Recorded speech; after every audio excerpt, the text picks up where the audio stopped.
네, 여러분 안녕하세요. 지연입니다. 여러분 오늘은 봉준호 감독의 통역사 있죠. 샤론 최라고 알려진 우리 샤론 최가 미국 Variety라는 잡지에 단독으로 기고를 했는데요. 그래서 여러분 샤론 최에 대해 모르고 있었던 10가지에 대해서 오늘은 얘기를 해볼까 합니다. 첫 번째, 샤론 최는 이 봉준호 감독의 통역을 하기 전까지는 통역 경험이 약 일주일 정도밖에 안 되는 통역 경험 전무였다고 합니다. 그러니까 이전에 그 이창동 감독의 영화 버닝을 통역을 한 일주일 정도 한 적이 있는데요. 그게 전부였다고 해요. 그래서 2019년 4월에 봉준호 감독의 전화 인터뷰를 통역해 줄 수 있겠느냐라는 제안을 받았는데 그걸 놓쳐서 샤론 최는 자기가 이제 통역의 기회가 없겠거니 이렇게 생각을 하고 있었는데 다시 본인한테 기회가 찾아왔다고 하네요. 두 번째, 봉준호 감독이 칸에서 최고 영화상을 탔을 때 이미 샤론 최는 프랑스 남부에서 휴가를 보내기 위해 계획 중이었다고 합니다. 이때 가서 통역을 하게 될 줄은 전혀 몰랐다고 해요. 칸 영화제에. 이 칸 영화제에 통역을 할 줄 알았다면 본인은 비즈니스용 옷을 챙겨갔을 거고,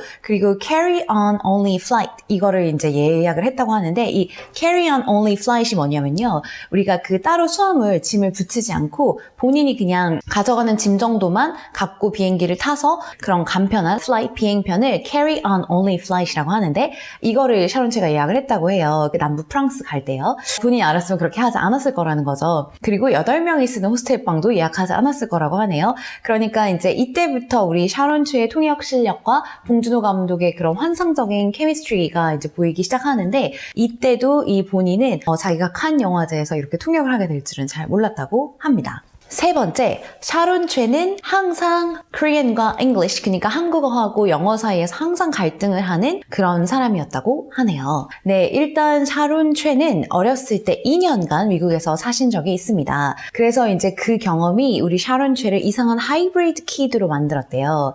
이게 무슨 말이냐면 too Korean to be American and too American to be Korean 이었다는 거예요. 그러니까 미국인이 되기에는 너무 한국인 같고 한국 사람이 되기에는 너무 미국인 같았다는 거죠. 그렇다고 Korean American, 한국계 미국인도 아닌데 말이죠. 그래서 우리 샤론 최는 한국에 돌아온 다음에는 영어로 책을 읽는 것과 영화 보는 것으로 이 English를 catch-up, 따라잡긴 했는데요. 여전히 이런 What's up? 이렇게 물어봤을 때 하는 그런 캐주얼한 일상생활, 일상 대화를 대응해야 하는 것은 어색해 했다고 합니다.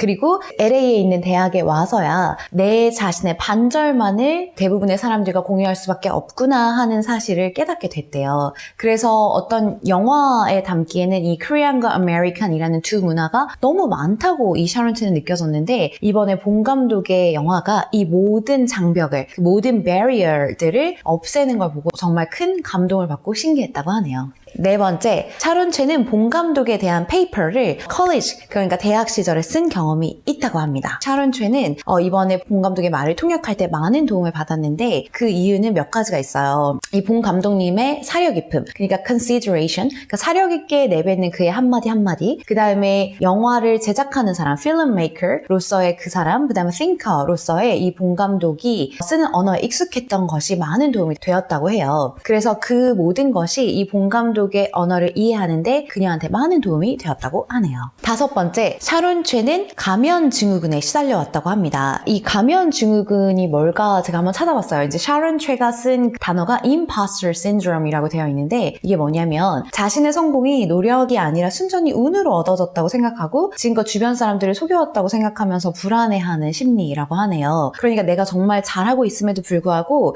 이게 정말 한순간에 무너질 수도 있다고 생각하는 그런 불안한 심리를 imposter syndrome이라고 하는 것 같습니다. 이를 위한 유일한 치료법으로 우리 샤론 최는 무대 뒤, 그러니까 백스테이지에서 10초간 명상하는 거 하고요. 그 다음에 이제 밖에 나가서 본인이 통역을 할 때 그들이 보는 것은 내가 아니라 봉 감독, 그리고 영화 제작진 배우들이다 라고 본인한테 계속해서 암시를 했던 게 큰 도움이 되었다고 합니다. 여섯 번째, 이번 기생충 통역에서 샤론 최한테 가장 큰 선물은 우리 배우, 그리고 제작진, 그 다음에 봉 감독님과 1대1로 맺었던 관계들과 그 다음 그분들하고 이렇게 나눴던 사적인 대화라고 합니다. 그래서 이 샤론 최는 앞으로 몇 년간 이분이 이제 영화 제작자 혹은 영화 감독으로서의 꿈을 꾸시는 분이라고 저도 들었어요. 그래서 이 사람들과 다시 일하는 기회를 얻기 위해서 앞으로 몇 년간 최선을 다할 거라고 이 글에 밝혀놨습니다. 7번째, 샤론체가 영화, 그러니까 시네마의 세계에 입문하기로 된 계기는 바로 이 샤론체가 한국어와 영어를 다 잘했기 때문이라고 합니다. 여러분, 한국어하고 영어를 다 잘했는데 왜 영화에 빠지게 됐는지 좀 궁금하시죠? 여기에 샤론체가 본인의 이유를 밝혀놨는데요. 이분은 이제 통역이 한 번도 본인의 직업이었던 적은 없어요. 하지만 이분은 이제 어렸을 때부터 미국 생활도 하시고 다시 한국에 돌아오면서 내 자신의 통역사로서 20년 이상을 보내왔다고 합니다. 그래서 이제 이분이 이중 언어, 그러니까 bilingual, 두 가지의 언어를 구사하는 사람들을 bilingual이라고 하는데요. 이 이중 언어 구사자들을 연구한 심리학자가 언젠가 샤론추한테 얘기를 해준 적이 있다 그래요. monolingual, 그러니까 한 가지 언어만 하는 사람은 이 10,000단어를 안다고 하면 이 bilingual들은 5,000단어씩 안다는 거예요. 5,000단어 한국어, 5,000단어 영어 이렇게 알아서 10,000단어를 안다고 해요.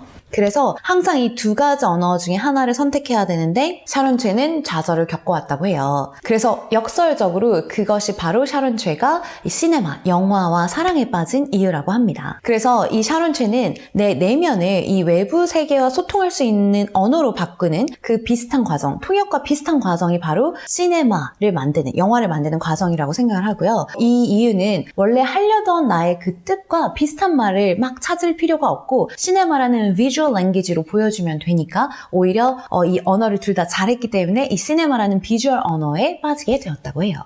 8번째, 샤론체가 이렇게 통역을 잘한 이유는 뇌에서 언어를 담당하는 부분이 많이 발달해서가 아니라 유연성을 담당하는 부분이 많이 발달했기 때문이라고 본인이 생각을 한다고 하네요. 이 언어를 바꾸는 것은, 그러니까 한국어에서 영어, 영어에서 한국어로 바꾸는 이 언어를 바꾸는 것은 뇌의 언어를 담당하는 영역을 포함하는 게 아니고요. 사고에 있어서의 유연성을 담당하는 부분을 포함한다고 해요. 근데 이 유연성이라는 걸 샤론체가 생각을 했을 때는 바로 다른 사람에 대한 이해와 공감을 향상시키는 능력이 아닌가 싶다는 거죠. 그래서 바로 그 유연성, flexibility야말로 오늘의 기생충을 잊게 한 원인이라고 생각한대요. 근데 저도 이분을 보면서 되게 많이 공감을 했는데 우리가 이 유연성이야말로 다른 사람을 이해하고 다른 문화를 받아들이는데 가장 큰 역할을 하는 부분이 아닐까 싶습니다. 그래서 단순히 이 샤론체가 통역을 잘하고 한국에서 영어, 영어에서 한국어를 잘 통역했다 해서 그치는 게 아니라 이 두 문화를 정말 잘 이해하고 두 문화가 가진 맥락 속에서 얘기하는 그런 신들린 듯한 통역을 보여준 이유도 바로 이 유연성을 가진 사람이기 때문이 아닐까 하는 생각을 해봤습니다.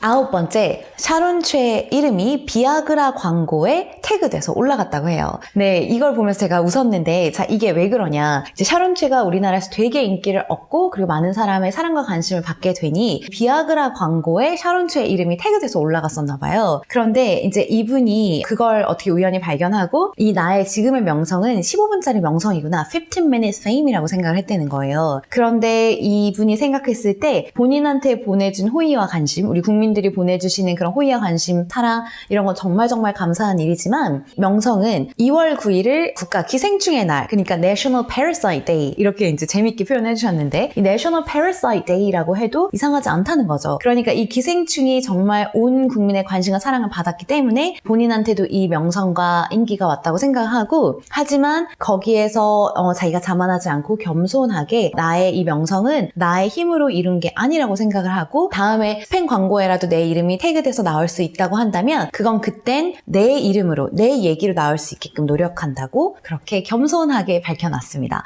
이분은 알면 알수록 정말 매력이 넘치시는 분 같아요. 이렇게 많은 사랑과 관심을 국민들한테 받을 정도면 본인의 그런 통역 실력이나 본인의 영어 실력이나 이런 거에 자부심을 느끼고 그렇게 생각할 수도 있을 것 같은데 본인의 본분과 본인이 집중해야 할 일을 아는 정말 현명하고도 겸손한 사람이라는 생각이 들어서 저도 참 많이 배웠습니다. 10번째네요. 자, 당분간 샤론체는 통역 일은 하지 않고 통역 일을 한다고 하면 바로 본인과 시네마, 바로 본인과 영화 사이에 통역하는 일만 할 거라고 하네요. 네, 이 표현도 정말 멋있었는데요. 이렇게 훌륭하고 영광스러운 순간 와중에서도 이 샤론체는 아직 본인은 학생의 자리라는 걸 그래서 이제 여전히 영화 제작하는 사람, 그러니까 필름 메이커로서 자기의 목소리를 내기 위해 배우는 중이라는 걸 느끼고 있다고 해요. 그래서 이렇게 순간적인 명성이나 아니면 본인의 인기에 취하지 않고 본인이 원래 원래 하려고 했던 시네마 그리고 필름 메이킹 작업에 집중을 할 생각이라고 합니다. 샤론체가 이렇게 밝혀놨어요. 당분간은 나와 노트북만 있을 것이고 통역하는 작업은 The Language of Cinema 사이에만 나와 Language of Cinema 사이에 통역하는 일만 있을 거라고 이렇게 얘기를 해놨습니다. 네, 여러분 어떻게 재밌게 보셨나요? 이분의 이런 얘기를 싹 읽으면서 아 그래 정말로 겸손하게 자기 인생에서 추구하는 바 그리고 내가 내 인생을 통해서 이루고자 하는 바에 묵묵히 정진하는 것 그게 정말 중요하구나 라는 걸 다시 한번 느꼈습니다. 저는 또 재미있는 영어 컨텐츠 혹은 한국어 컨텐츠로 찾아오도록 하겠습니다.